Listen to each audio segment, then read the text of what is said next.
Assalamualaikum warahmatullahi wabarakatuh. Waalaikumsalam warahmatullahi wabarakatuh. A'udzu billahi minasyaitonir rajim. Bismillahirrahmanirrahim.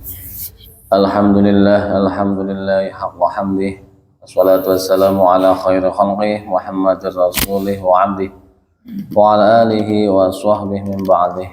Raditu billahi rabba wa bil islami dina wa bi Muhammadin nabiyya wa rasula. Rabbi zidni ilma warzuqni fahma. Rabbi shrah li sadri wa yassir li amri wahlul 'uqdatam min lisani yafqahu qawli. Ya Fattahu ya Alim, ya Fattahu ya Alim, ya Fattahu ya Alim. Ya nuwun dumateng pasanipun para jamaah salat subuh Masjid At-Taqwa ing Allah hormati. Kita lajengaken mulai ngaos sesarengan kitab Bidayatul Hidayah Syekh Abu Hamid Muhammad bin Muhammad Al-Ghazali At-Tusi ngatipun syarih dumateng Imam Nawawi Al-Bantani. Khusun wali hadal kitab Syekh Abu Hamid Muhammad Al-Ghazali At-Tusi wa Syekh Muhammad Nawawi bin Umar Al-Bantani wa jami'a syekhina wa mu'allimatina wa man naqum alaina wa ahlil qura wal mufassirin wa syuhada'i wa sholihin wa ila hadratin Nabi Mustafa Rasulullah sallallahu alaihi wasallam. Al-Fatihah. A'udzu billahi minasy syaithanir rajim. Bismillahirrahmanirrahim. Alhamdulillahi rabbil alamin arrahmanir rahim maliki yaumiddin. Iyyaka na'budu wa iyyaka nasta'in. Ihdinas siratal mustaqim. Siratal ladzina an'amta 'alaihim ghairil maghdubi 'alaihim waladdallin. Amin. Bismillahirrahmanirrahim. Adabul isti'dadi li sairis sholawati. Mlebet wonten teng adab utawi etika nyiapaken damel nglampahi pinten-pinten salat fardu, salat zuhur, salat asar, salat maghrib, salat isya.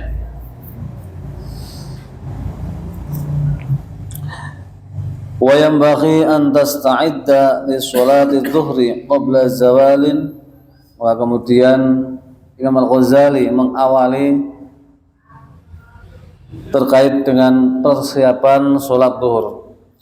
Sebaiknya untuk mempersiapkan diri menghadapi sholat zuhur dipersiapkan dimulai dari sebelum waktu zawali syamsi. Zawali syamsi menika waktu pancege srengenge, di mana matahari tepat di atas kepala, atau istilah kata lain dengan nama istiwa.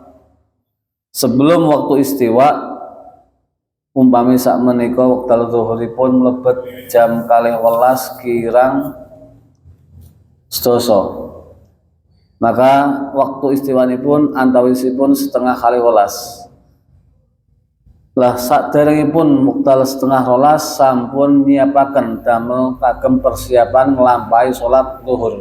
Ranten al mu'minu himmatuhum lis sholati wasyami wal ibadah. Tiang mukmin menika punya kepentingan, menika kepentinganipun kagem salat, kagem puasa, kagem ibadah. Wal munafiqu himmatuhum lil akli wasyurbi wa ghairi dzalik. Tiang munafik kepentinganipun menika untuk makan, minum dan selainnya yang terkait dengan masalah urusan duniawi. Maka jelas Imam Al-Ghazali mengajari bahwa sangat penting sekali kita mulai dari melaksanakan sholat-sholat yang wajib, sholat zuhur. Maka kemudian jauh-jauh hari kita sudah jauh-jauh waktu sudah mempersiapkan diri untuk mempersiapkan sholat zuhur. Seperti halnya kita ingin melaksanakan sebuah kegiatan, sebuah event, maka sebelumnya 1 hari 2 hari sebelumnya sudah kita persiapkan dengan sedemikian rupa. Maka tidak ubahnya ketika kita mau menghadapi sholat zuhur, sholat asar dan seterusnya, sebelum masuk waktu zuhur kita sudah persiapan yang luar biasa. Napa ingkang dipun siapaken fataqaddim al-qailulata in kana laka qiyamun fil laili aw sahrun fil khairi fa inna fiha ma'unatan ala qiyamil laili kama inna fis sahuri ma'unatan ala siyamin nahari. Maka kemudian ingkang pertama saderengipun waktu zawal syamsi, saderengipun waktu matahari tepat di atas kepala, persiapan kita mulai jam 11 mengadakan istilah qailulah. Qailulah niku napa? Tilem sekedap damel mempersiapkan ingkang biasanipun dalu nglampahi qiyamul lail, nglampahi tahajud, utawi dalunipun dipun ginakaken kegiatan-kegiatan ingkang sae, bahas terkait oleh masalah ilmu, utawi dalunipun biasakan zikiran-zikiran aurat supados kiyat melek dalunipun wonten teng wekdal siang dipun sunahaken nglampahi qailulah tilem sekedap antawisipun setengah jam atau saderengipun.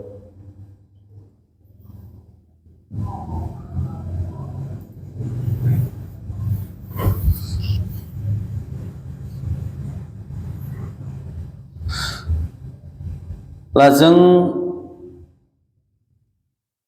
wal qailulatu min ghairi qiyamin bil laili kas-sahuri min ghairi siyamin bin nahari. Maka kemudian ketika ada orang qailulah melaksanakan tidur waktu di siang hari tetapi tidak membiasakan diri untuk qiyamul lail, tidak melaksanakan sholat di waktu malam atau menghidupkan malam dengan zikiran-zikiran atau ta'alum, orang tersebut seperti halnya orang yang sahur tanpa berpuasa. Karena sahur mempersiapkan diri untuk puasa, sementara ada orang yang sahur tapi tidak puasa. Itu sama halnya dia qailulah waktu di siang hari dia tidur tetapi malamnya tidak bangun. Fa idza qilta fastahid an tastayqadha qabla az-zawali. Maka kemudian ketika kalian melaksanakan qailulah tetapi harus memperhatikan diri, jangan sampai qailulahnya melebihi atau diusahakan sebelum waktu masuk sholat zuhur sudah bangun. Jam 11 tidur, diusahakan jam setengah 12 sudah mulai bisa untuk bangun. Karena Rasulullah SAW telah menyampaikan ista'inu bil qailulati ala qiyamil laili wa bis sahuri ala siyamin nahari. Buatlah sebuah pertolongan dengan qailulah untuk menghidupkan waktu malamnya dan dengan sahur untuk melaksanakan puasa di siang harinya. Rawahu Abu Dawud. Kemudian setelah kita berusaha waktu tidur, berusaha sebelum waktu masuk sholat zuhur sudah terbangun terlebih dahulu. Wa tatawadda wa tahduru al masjida wa tusalli tahiyatal masjidi wa tantadhiru al muadzina fatujibuhu thumma taqumu fatusalli arba'a raka'atin aqibaz zawali. Maka kemudian langsung segera kita untuk mengambil air wudu dan mempersiapkan untuk datang ke masjid. Kemudian sholat tahiyatul masjid diikuti dengan iktikaf. Nawaitum iktikafa lillahi ta'ala. Dan kita nantikan muadzin. Juga kita menjawab apa jawaban dari muadzin. Setelah selesai, kemudian kita teruskan dengan melaksanakan sholat 4 rakaat qobliyah zuhur. Kita melaksanakan sholat qobliyah zuhur sebanyak 4 rakaat. Kana Rasulullah sallallahu alaihi wasallam yatuluhunna wa yaqulu hadza waqtun tuftahu fihi abwabus samai fahabbu an yurfa'a li fihi amalun shalihun. Nabi Muhammad sallallahu alaihi wasallam mengatakan, perpanjanglah kalian sholat 4 rakaat sebelum zuhur. 4 rakaat dengan 2 rakaat qobliyah zuhur diperpanjang. Kenapa? Karena pada saat itu di mana Allah Subhanahu wa taala membukakan pintu-pintu langit. Nah, kemudian Nabi menyampaikan, saya menyukai amal-amal soleh untuk diangkat ke langit pada saat itu di mana pintu langit dibuka, yaitu ketika melaksanakan qobliyah sholat zuhur.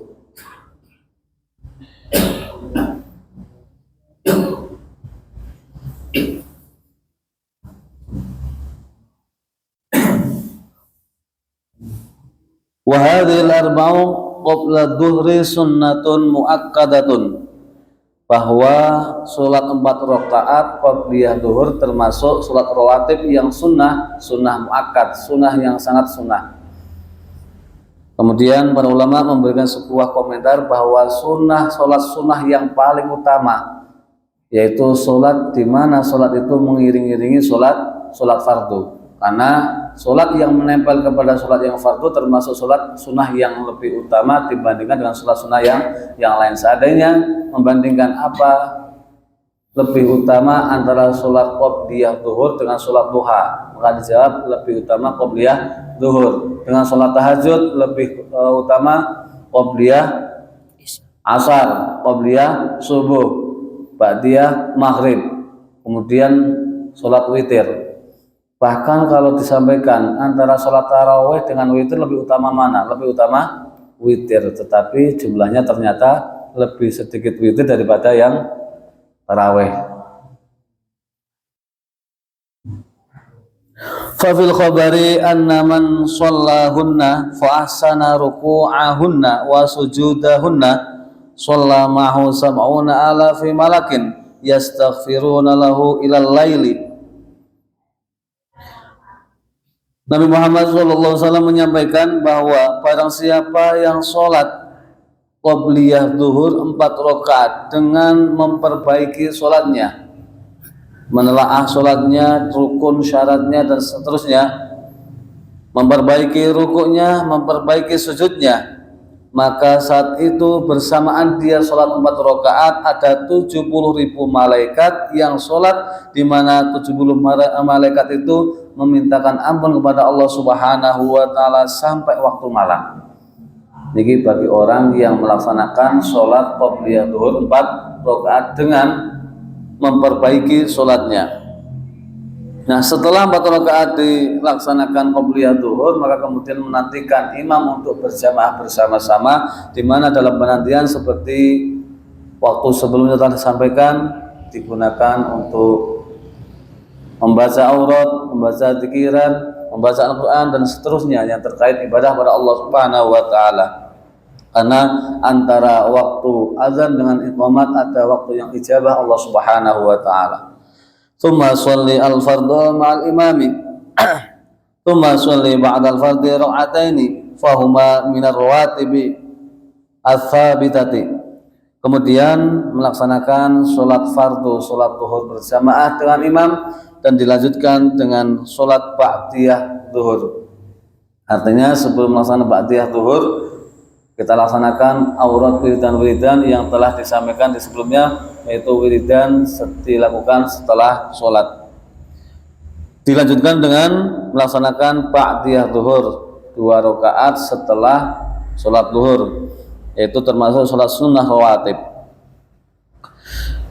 Dan setelahnya wala tastakhil ilal asri illa bi ta'allumi ilmin aw i'anati muslimin aw qira'ati qur'anin aw sa'a fi ma'ashin litasta'ina bihi ala dinika.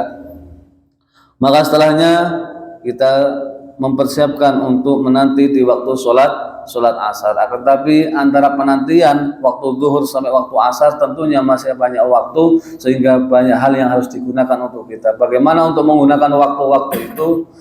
Maka antara kita mencari ilmu, kita membaca Al-Quran, atau kita menolong sesama saudara muslim, atau membahagiakan saudara sesama muslim, atau kita meneruskan pekerjaan kita untuk menghidupi keluarga kita demi untuk menyelamatkan agama kita.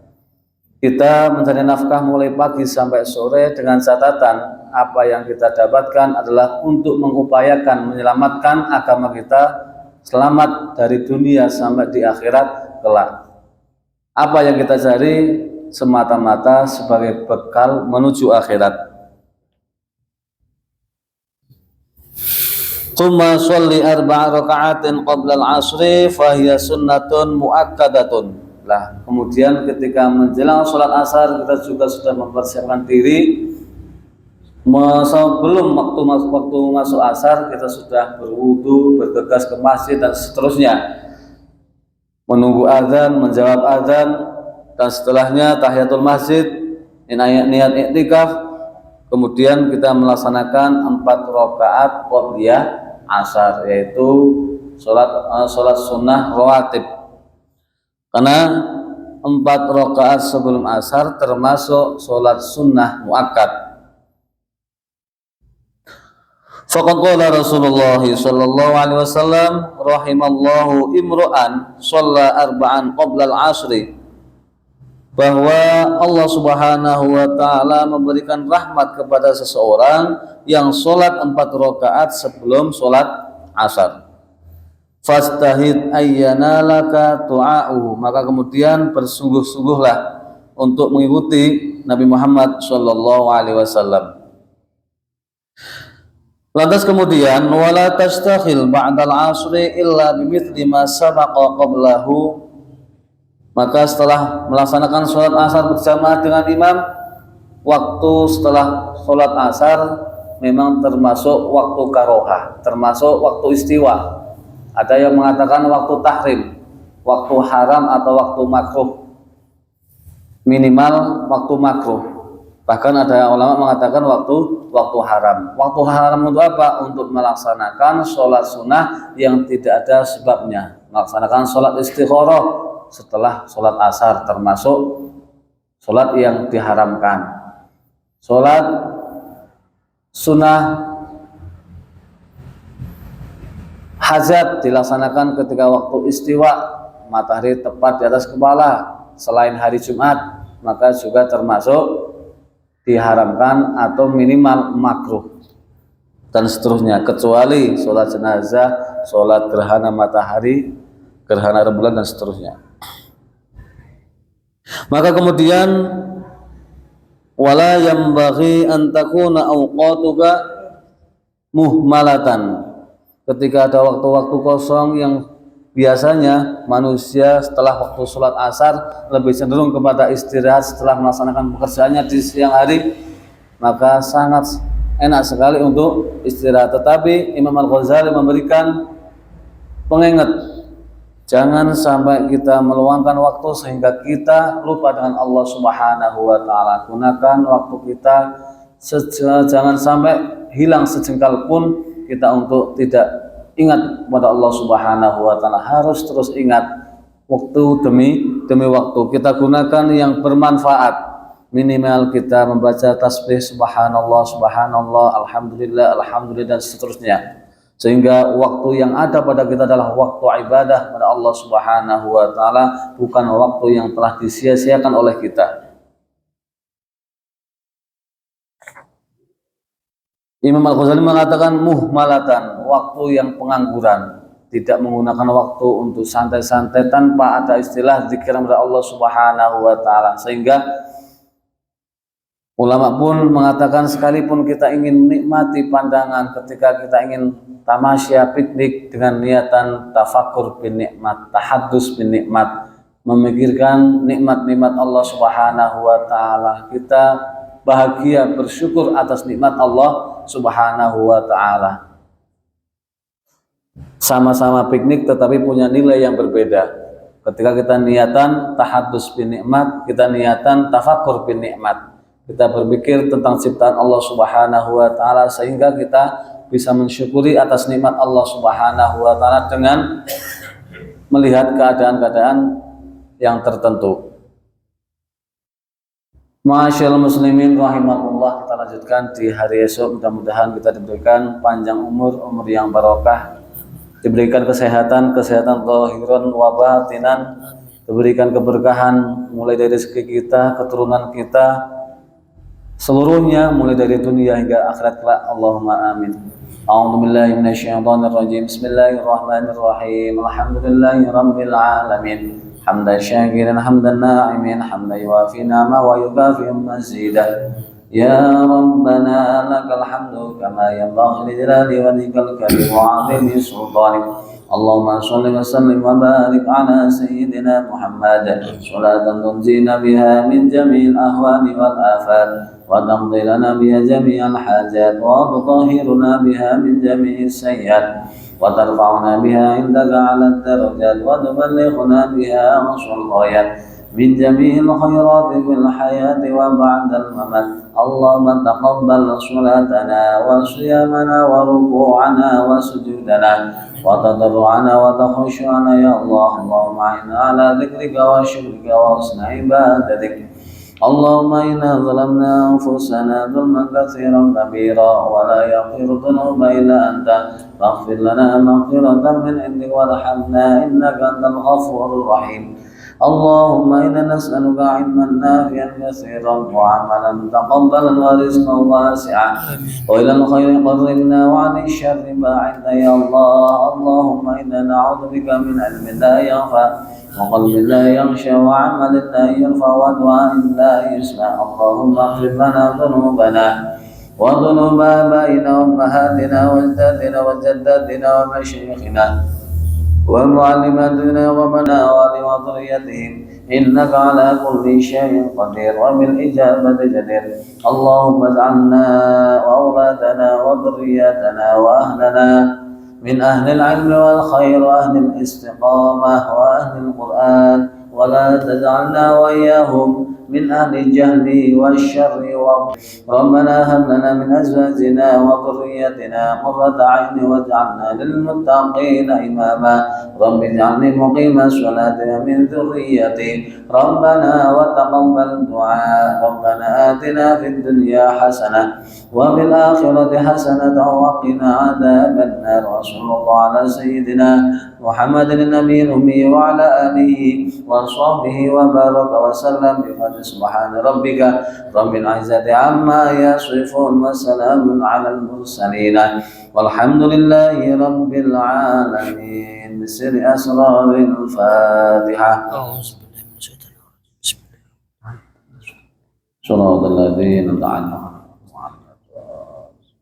رب فانفعنا ببركتهم واهدنا الحسنى بحرمتهم وأمتنا في طريقتهم ومعافاتهم من الفتن. رب فانفعنا ببركتهم واهدنا الحسنى بحرمتهم وأمتنا في طريقتهم ومعافاتهم من الفتن.